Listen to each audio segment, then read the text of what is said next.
So, totoo nga. Bumili ka nga ng kondo. I'm sorry, Betsy. Magpapapirma lang po sana ako. Para ma-process yung bank loan. Hindi ko naman alam na magkaka-conflict kayo ni Gina. Bakit mo siya minamam? Di ba ako magbabayad sa'yo?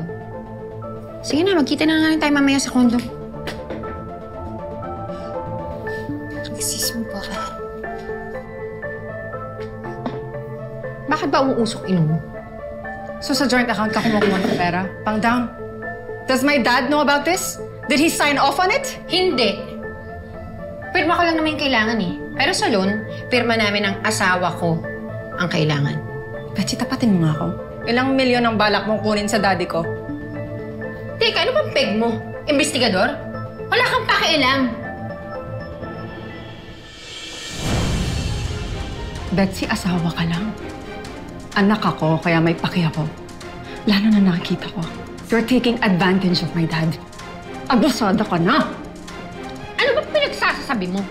Kung ginagastos ko man yung pera namin sa joint account namin, pera namin ng asawa ko yun! Oo, pero yung pumapasok dyan, pinaghirapan din ng mami ko, kaya wag mong walgasin sa walang kwentang bagay! Napaka-OA mo! Bakit ba lagi mo lang pinapasok yung mami mo dito? Eh, patayin na siya! Ako na ang mahal ni Robert. Ako na ang legal niyang asawa. Pero kung tratuhin mo ako para akong kabit? Hindi ako titigil hanggat di mo nare-realize na mali ang ginagawa mo! At sino ka para sabihin akong ganyan? Hoy! Buhay mo pakialamanan mo! Hindi ako titigil. Kasi mali ka!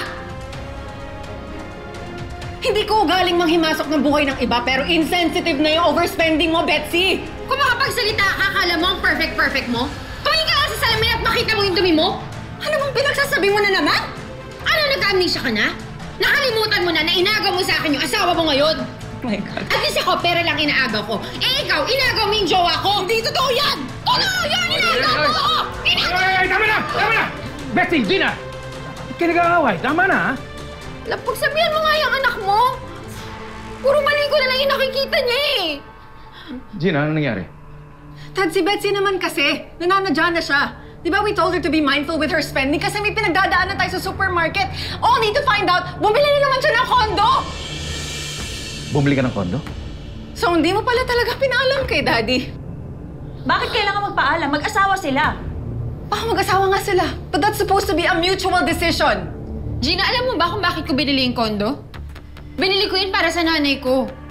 Gusto ko siyang patirahin doon dahil ayoko na ng gulo. Kasi pinaparamdam mo sa kanya, hindi naman siya welcome dito eh. Hindi totoo yan! Mana, Gina! Love, Gina! Love, hindi ko naman isinasayang yung pera natin eh. Good investment yun. Tigihan mo nga ka-drama mo, Betsy. Walang naniniwala sa'yo! Tama na, Gina! Stop fighting with my wife! Dami-dami problema ng mundo, mag-aaway pa kayo. Condominium is not a bad investment. Hindi naman yung parang sugal na tinapon lang. Hindi dapat yung pagmula ng away. Tama na. Tama na. Tama na kayong dalawa.